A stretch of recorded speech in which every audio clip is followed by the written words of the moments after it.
Narasumber kali ini tentunya sangat-sangat heboh. Smart Trader mengedukasi, kocak, dan menghibur.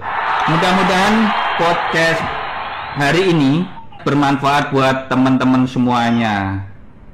Narasumber kali ini saya mendatangkan trader yang benar-benar menginspirasi, membuat saya seolah-olah tidak ada apa-apanya. Saking smartnya, saking pinternya.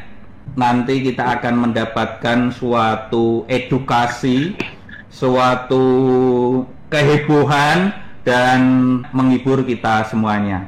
Saat ini saya sudah bersama narasumber. Nah, beliau adalah Jung FX.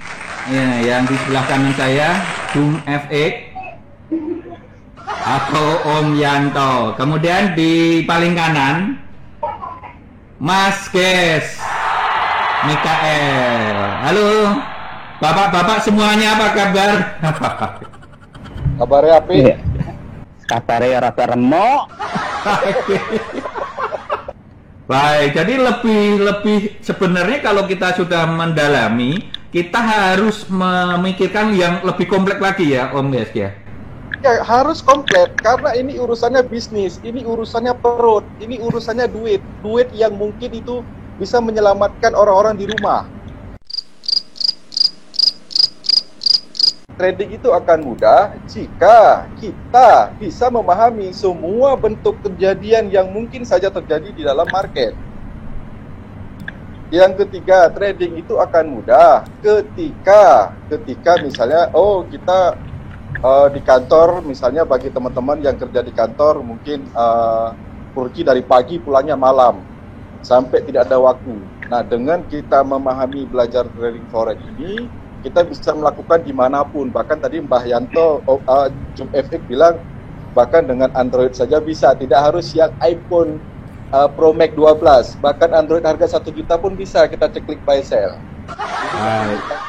Hari ini kita tentunya mendapatkan suatu kesimpulan bahwa trading itu secara fasilitas, sarana, dan mobilitas itu tentunya mudah karena sekarang banyak fasilitas yang memberikan hal itu. Namun untuk mencapai profit yang benar-benar yang bisa menghasilkan, tentu ini perlu suatu edukasi, perlu suatu money management, dan kita juga harus realistis.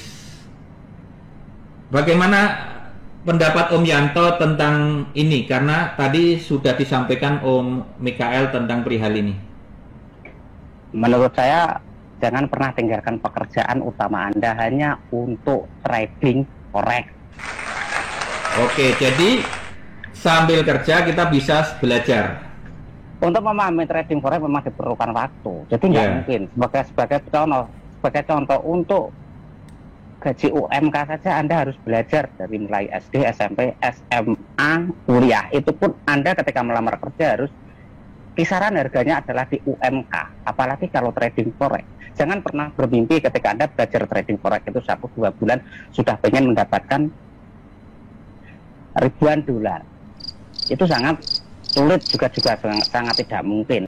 Solusi apa yang Om Ges berikan kepada teman-teman trader, terutama untuk pemula, agar tentunya memahami trading ini dengan benar dan dengan baik sehingga hasil akhirnya sesuai dengan keinginan kita?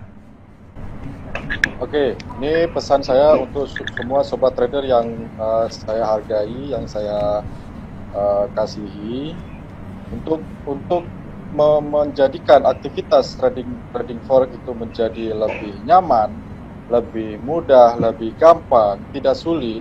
Itu kita harus, pertama kita butuh yang namanya kepercayaan diri.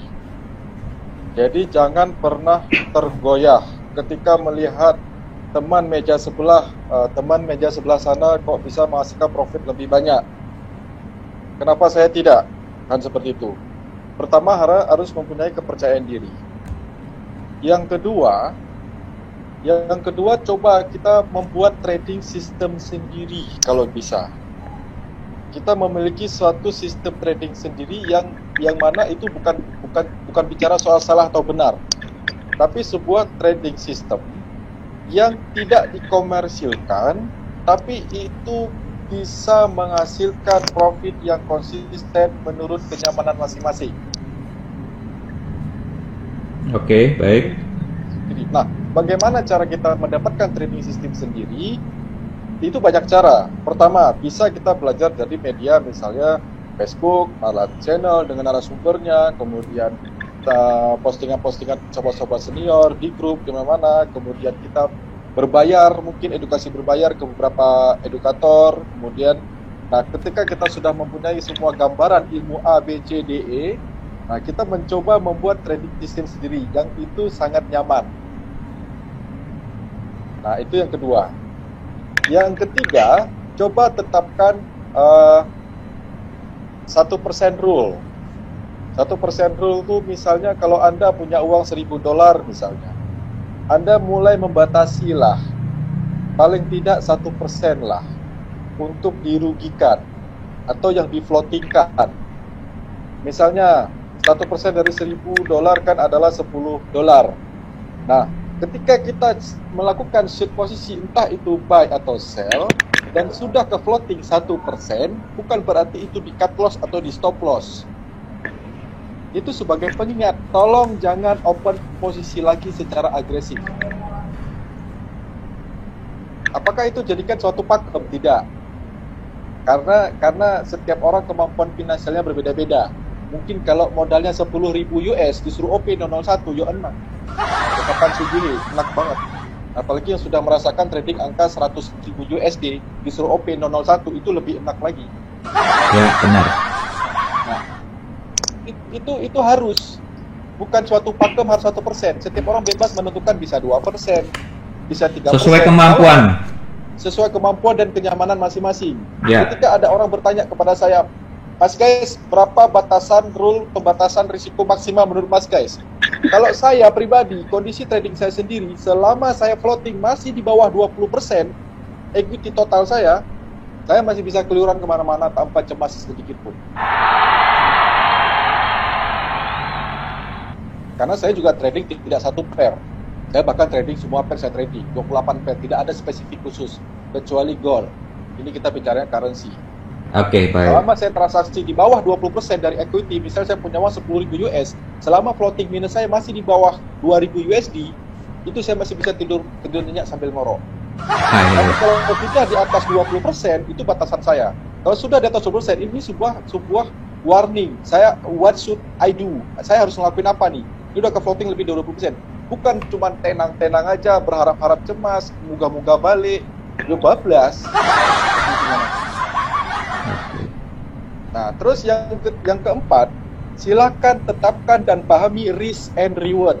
Karena pada dasarnya kita tidak bisa menghilangkan yang namanya risk dan mengharapkan reward saja. Tugas kita adalah meminimalisir risk dan memaksimalkan reward. Katakanlah hari ini kita trading loss $100. Besok untungnya $300. Itulah yang namanya risk and reward. 1:3. Atau 1:1, tapi tingkat kemenangan dia OP itu lebih banyak menangnya daripada kalahnya. Itu penting.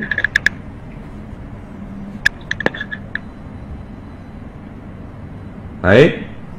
Kemudian yang terakhir, yang 5, ya kita sebagai manusia yang memiliki agama, ya kita harus banyaklah berdoa. Karena betul tadi katanya Om Yanto, kita tidak akan pernah tahu masa depan secara pasti. Ketika kita sudah klik buy atau sell, kita juga bahkan tidak tahu apakah ini akan membuahkan profit atau loss. Tugas kita adalah kita banyak-banyak berdoa, mengharapkan yang terbaik. Bagi yang agama Muslim, ya Allah, ya Rabbi, yang Maha Kaya, ya Allah, ya Gani, yang Maha Kaya. Kalau memang ini adalah loss buat saya, berikan loss yang seminimal mungkin. Kalau memang ini adalah reward buat saya dan keluarga, berikan dia semaksimal mungkin. Jangan pernah berdoa sama Tuhan Anda, hilangkan loss, saya cuma ingin profit saja. Justru Tuhan nanti akan memberikan Anda loss total-totalan habis-habisan.